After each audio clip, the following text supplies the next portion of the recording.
Don't you hear my homie? All right, welcome to another exciting episode of the Livin in Black and White podcast. Today we're live from Miami, here at the NATPE conference, National Association of Television Production Executives, where we're here to pitch our show, Livin in Black and White, and we're going to talk a little bit about what that means today and the people we've been meeting, some lessons we've been learning about what it means to pitch a show, especially when you're in indie and then you're trying to get into the next level world.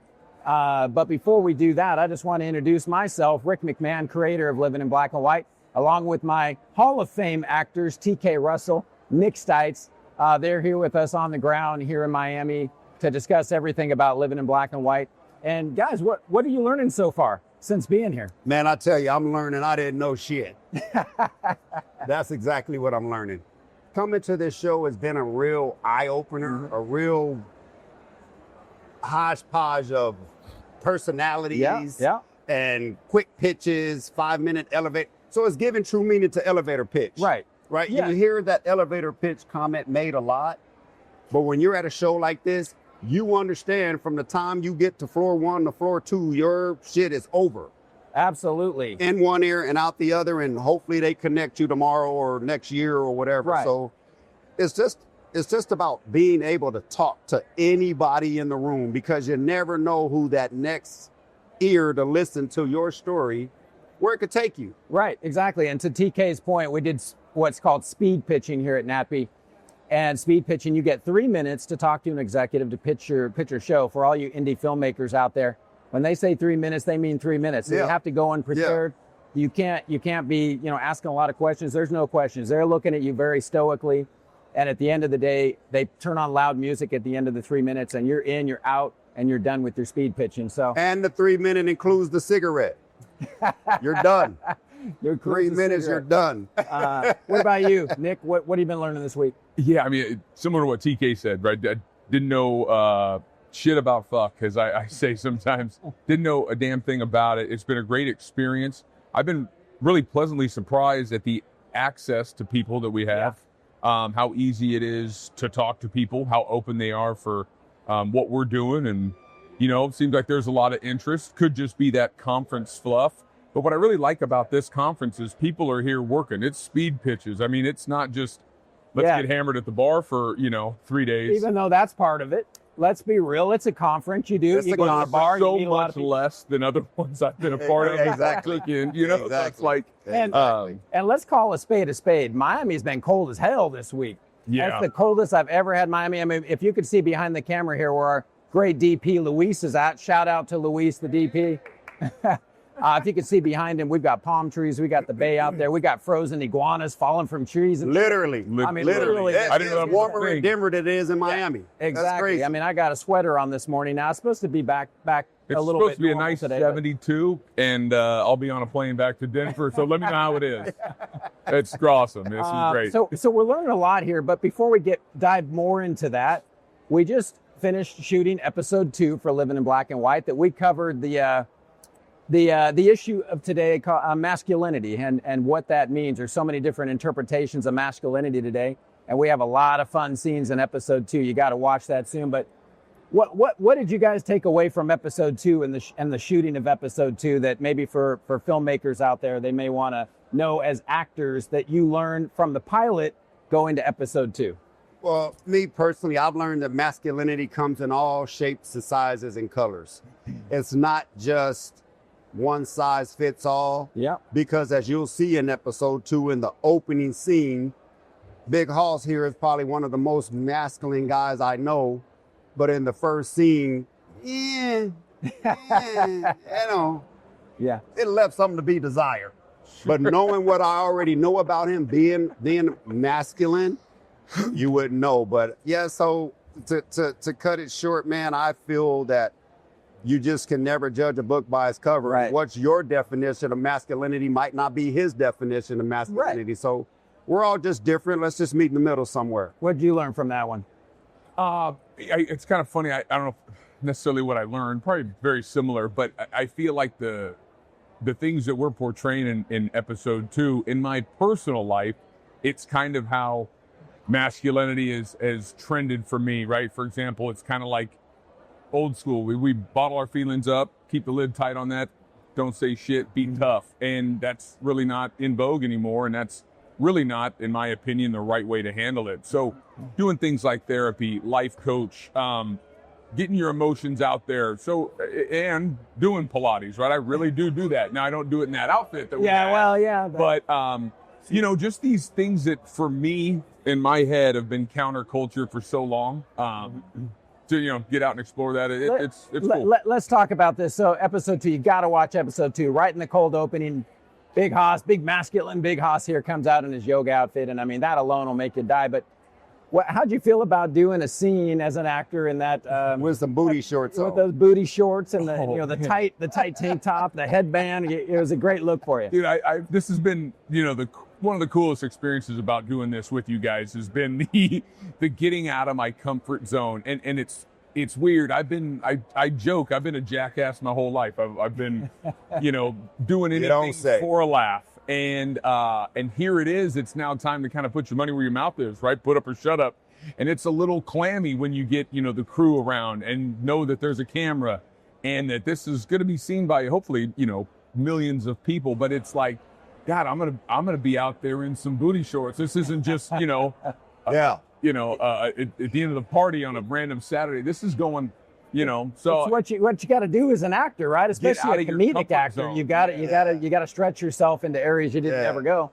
And now we got episode 3. We're shooting in 2 weeks. Episode 3 back in Denver, and this one's going to cover the pretty hot topic, Second Amendment. Ugh. I'll tell you what, that was a touchy one writing, but. Trying to find how we get the middle ground in the Second Amendment, but we got some pretty funny scenes in episode 3 coming up that are gonna be pretty laugh out loud funny, especially with this character here, Big Hoss, going to a little protest rally. So that should be a lot of fun. Hey, but you know what I did here though? After the second episode, first scene was shot. Every store was sold out of Richard Simmons booty shorts. they're all gone. Nobody can find booty shorts anymore. Right. I guess Well, Big Austin got them in every color. I'll put them back on the map. I think put them back on the map. Every color, every style. We might just come up with a Big Hoss brand line here soon on our merch store. Yeah. So, you know, back to NATPE though, you can see a lot of delegates in the background. There's all types of people here. You have people like us that are pitching our show to executives to go to the next level of production. You know, we feel like we already had a whole lot of success with shooting the pilot, an investor coming along and investing in 2 of our episodes, the next 2 episodes, and now we just need to take that next step of success, and that's what we're here for, to pitch the show. But some other things, some other lessons learned here at NATPE. What other things, what other topics are on your mind to talk about there? I would just say just being bold, man. Just not being afraid to talk. Right. Just, again, anybody that you see, you just can't judge a book by its cover, right? You go up, you talk to somebody, you let them know what it is you're doing.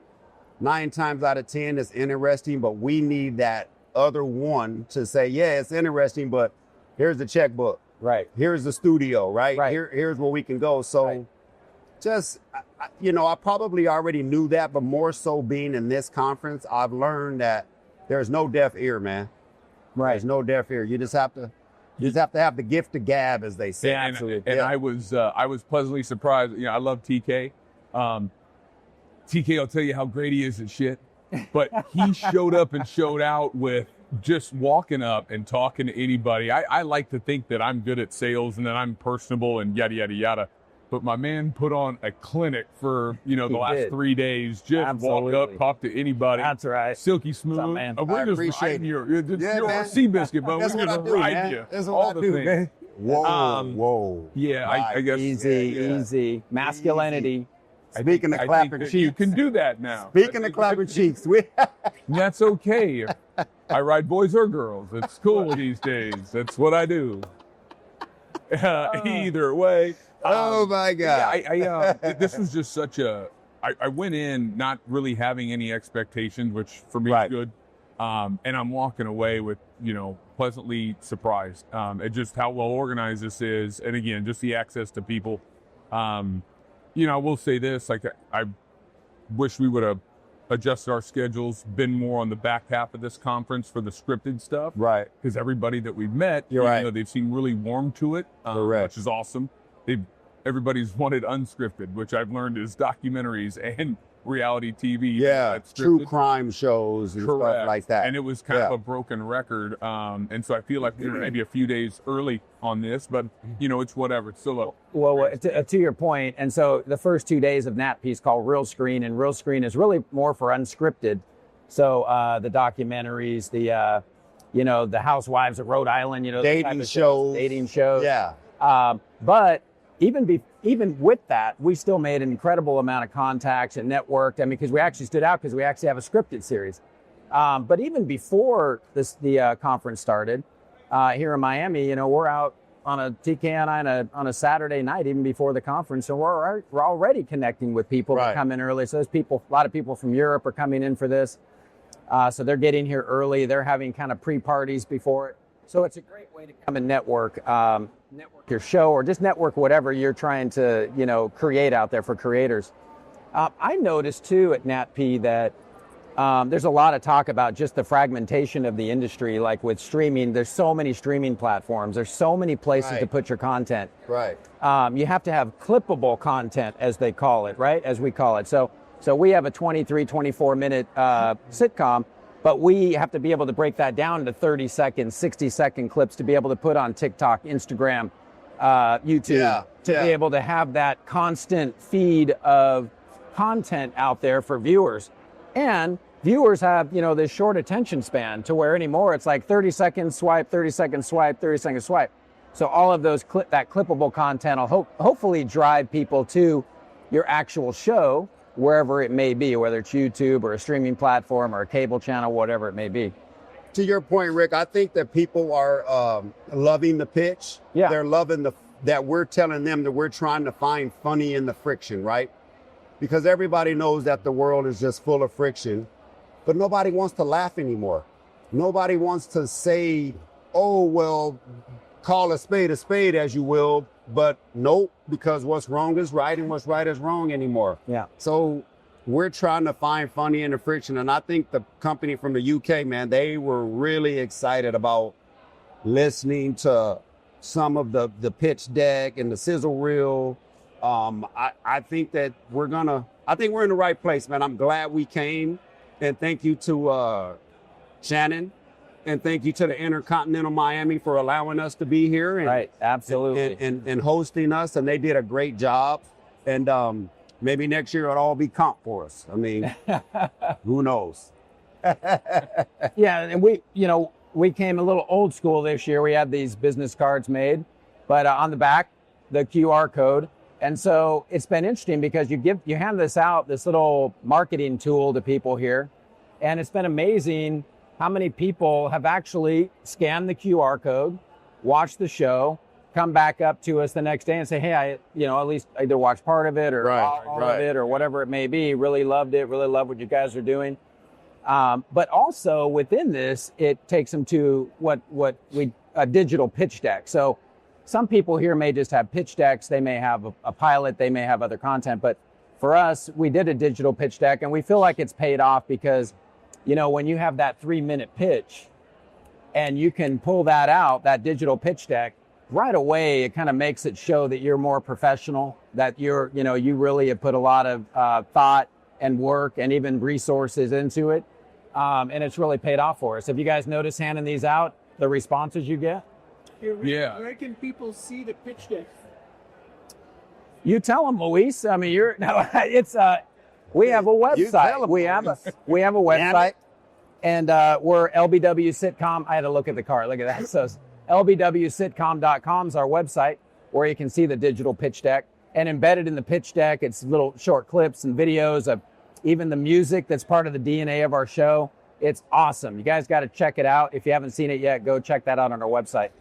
Hey, did anything fun happen recording at the studio? Before?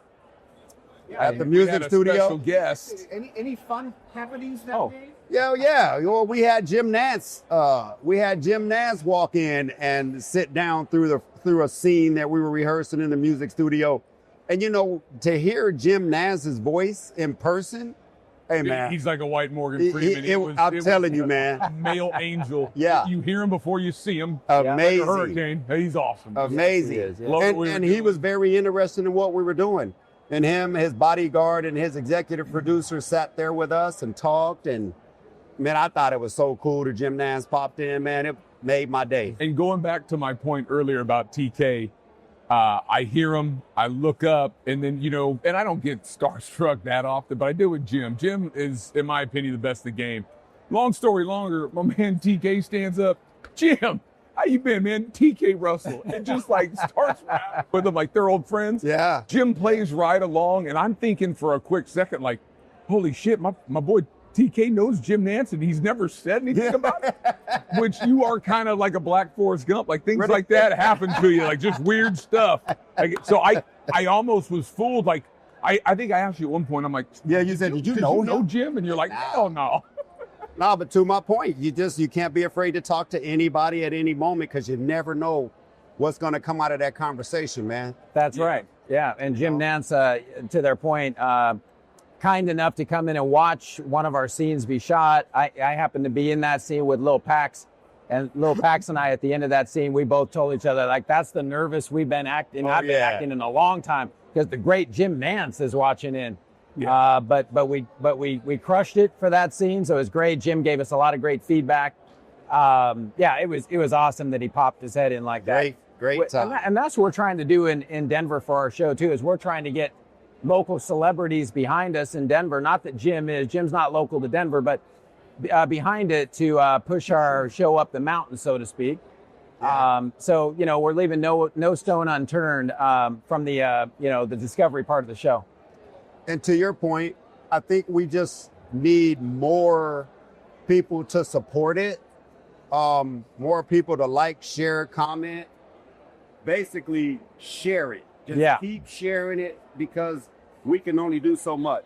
Absolutely. So when we're pushing it on Facebook, we're pushing it on Instagram, LinkedIn, whatever, InstaFace, whatever the hell we're pushing it on, we just would like your help in sharing it with your friends and family. And who knows, man, maybe we'll get a full season in. Who knows? Willing, right? Good Lord willing. I know we're still only halfway through NATPE here. And so once again, the first couple days, more unscripted. Starting today through Friday, it's going to be more scripted content. So it's going to be interesting. As much success as we had in the unscripted, right? It's going to be really interesting to see the success we have now in the next couple of days, getting people's attention, because we're once again getting so much great feedback from executives, even looking at it. What are some of the things that you're hoping to accomplish in the next day or two here at NATPE? Well, knowing that it is today being Wednesday and it is scripted day, if you will, I'm excited because that's our avenue. Mm-hmm. We have scripted comedy, and it's an edgy comedy, so it's not going to be on at 8 o'clock on NBC, right? Right. We have a few choice words, but funny, respectful cursing, if you will. But it's a scripted day, so this is what we do. So let's approach it and kill it. That's it. Yeah. I think TK put it, wonderfully. I'm really encouraged because, again, like we were mentioning, like how much positive feedback and interest we seem to get, and the room's bumping. Like I haven't seen this many people in the lobby. It seems like this bird's starting to jump pretty good. And so, with all the positive feedback we've gotten for the first couple days when it was a little quiet and everybody's looking for that unscripted, content. I think like we're gonna kill it these next couple days. Yeah. With TK's mouthpiece, getting in front of everybody, hitting them with the QR codes. Like I think it's gonna be big for us. Our speed pitching. I mean, it's awesome. We got a full team here. We got Luis, the DP. We got Ann, our co-producer here. We got a whole crew that's working the conference here, which just getting their name out more and more. Let's go back to episode 3 real quick here that we're going to be shooting in a couple weeks. And Big Hoss, you off book yet? Nope. I like to do things a little different as an actor. I like to with everything else in my life, I procrastinate. I'll start studying a couple days. Yeah. I'll nail it. Yeah. No, I'm getting there. That's on my to-do list. Jesus. I'm gonna be, I'll be talking to myself on the flight back, reading these lines, seeing how I want to say it. But I've realized I gotta get on that sooner. So Yeah, he's more an improv kind of guy. But, he gets there. It's funny because it's true. It is. It is. It is. True. It is. I get calls from big calls. He's like, hey man, how are you doing with your lines? I'm like, oh, pretty good, man. I'm pretty good. Clockwork. 2 days before the shoot. I got to get my shit together, man. It's the day before the shoot, bro. Yeah. You should have been ready already. What are we doing here? You know what though? This whole project, I've always said, is super collaborative, and so I write the script, but I'm also very open-minded. I say, hey guys, let's here's the story, but let's make it our own. And it's okay to kind of start freestyling and improv, and I think that's what's making this special. And that, we got our 2 lead actors here. They're just super funny guys in real life. So I don't do them justice sometimes with my writing, but then they'll just start freestyling in rehearsal and add layers of comedy to it that really make it special and make it fun. I know in episode 3, what I'm really excited about as we continue rehearsals these last couple weeks is working with Big Hoss. There's going to be some fun dialects coming into this one. A little British dialect. There could be a little Scottish style. I was terrible Scottish what I just did there. Yeah, I'm still polishing up on those dialects, but I think it's going to be great. You're not even going to give us a sample. I mean, I'm sure the people want to. I'm going to have to tap in. We don't know what we're going to do. I'm came up with the idea that maybe go a little Australian, tap into that old crocodile hunter. That crikey, take a look, this pretty gal here. Oh, anyways, back in the day, used to crush it. Not so much now, but we're going to dial that in. Yeah, I'll be ready come game day. I mean, I'll be stretched out, ready to rock and roll. There you go. And that I know. Regardless, when the lights, camera, action, you'll be ready. So you may not have to study for the SAT, right? Because sometimes when you Going to Harvard, it's just easy. Yeah, I'm going you anywhere. wear a helmet, it ain't always good. Because sometimes you got to take the helmet off. Yeah, there you go. Well, and the helmet, going back to Big Hoss's football days, I had asked him, I said, so, you're getting off book as an actor. Did you ever have to get off book on your playbook as a guard and the offensive line? So how'd your coaches deal with that? I looking back, because I thought about that after I don't know what bullshit, canned answer I gave you, but I got to thinking, I always played next to like really good, really smart centers. And they kind of did a lot of the thinking. Then I kind of had to, I guess, step that up when I moved over to center. But a lot of, I'm just noticing a lot of parallels here with my life. Like, kind of been cramming for tests since I was a kid. I'm still doing that at 43 now with this show. You guys deserve better, goddammit, and I'm going to give it to you. That's Big Hoss. Glad you said that. That's did what you I ever strive to do. did you ever block the wrong, I guess, hole, so to speak, No. or did it? So many ineligible receivers downfield. I guarantee you, bro. Come back to the huddle. Cool, damn Dude, it. why didn't you throw it to me? I was open. Dude, come on. No, I not a lot of penalties. A lot of personal fouls, a lot of after the whistle shit. Yeah, I was gonna yeah, man, fuck the defense. Nowhere to roll your bag, get some points. Anyways. That's what I'm gonna have to do is start throwing the yellow flag on him while we're shooting our scenes if he gets it wrong, and calling some kind of technical foul or something on you, and maybe it gets you locked into your scene a little bit better. Yeah. But to your point, Rick, the collaboration, you are the writer. You do allow us to put our own flavor into it, use some of our own words.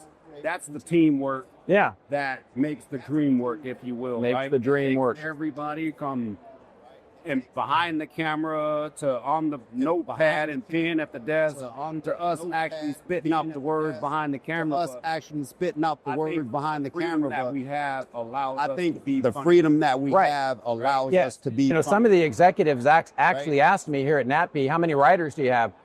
And, and I say, well, it's primarily me. However, we have plenty of writers in the room from our whole cast and crew because we are collaborating. You guys are writers in my mind because you're writing as you're improving the scene, and our co-producer's a writer.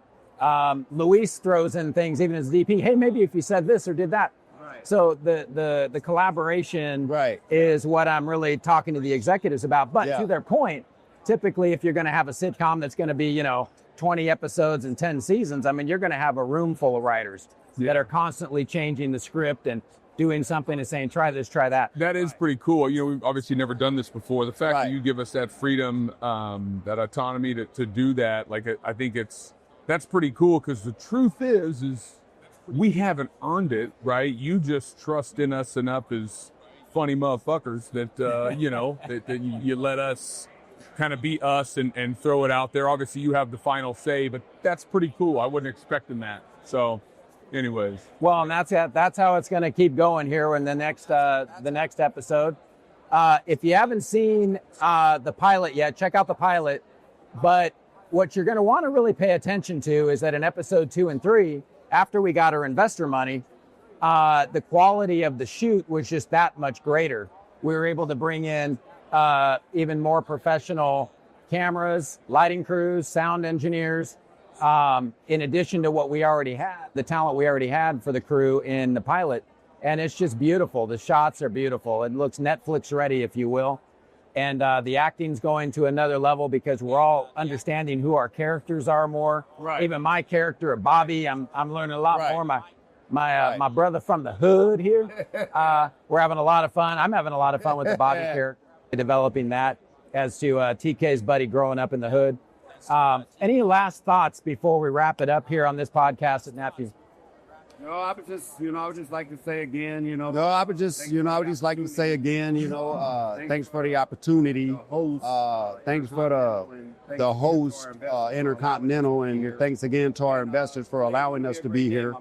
And, Yes, indeed. Today's going to be a great day, my man. Last Today's thoughts? gonna be a great I'm day. just, you know, I guess it's happy always to be tough here. to follow this man. Happy to be here, you guys. I think.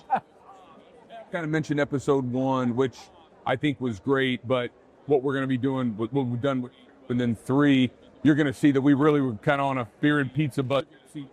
Right. What he puts it, and I really like Right. where we're going. Right.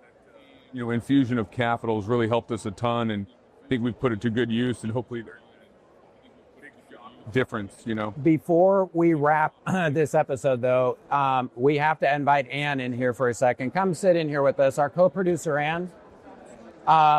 Ann's usually not in these podcasts with us because she's actually usually living in another state, in Austin, Texas. In Texas. In Kerrville. But I thought it would be really great on the podcast to give her a little FaceTime. She's so instrumental to our series here. So, Ann, thank you very much. You have something you want to say to the podcast viewers? Should I give her my microphone here?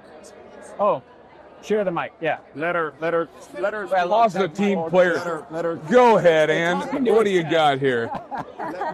We've had so much fun here. We've learned a ton.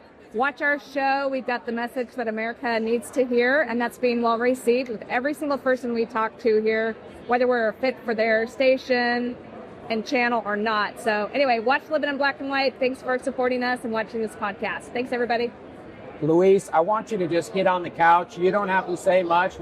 I want to see your face too on the podcast here in Miami as we wrap up. Get on in here, Cupcake. Be the meat of a hot man sandwich here, Luis. The Bolivian behind the camera, Luis. I just wanted to show us all here from Miami as we wrap this up. But this is the guy that's really our tech whiz, our jack of all trades with creating the website. He's got, he's the one that got the QR codes and everything for our cards. Couldn't do it without Luis. Couldn't do it without Ann. Right. Of course, our Hall of Fame actors.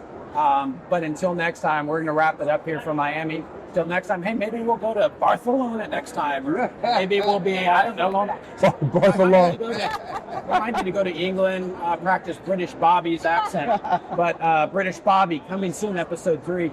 And until next time, this is Livin in Black and White cast and crew, saying peace from Miami, and we'll catch you next time. Deuces. Should I hit stop? Don't touch it. You might break it, Rick. Quit touching shit, man. Break it.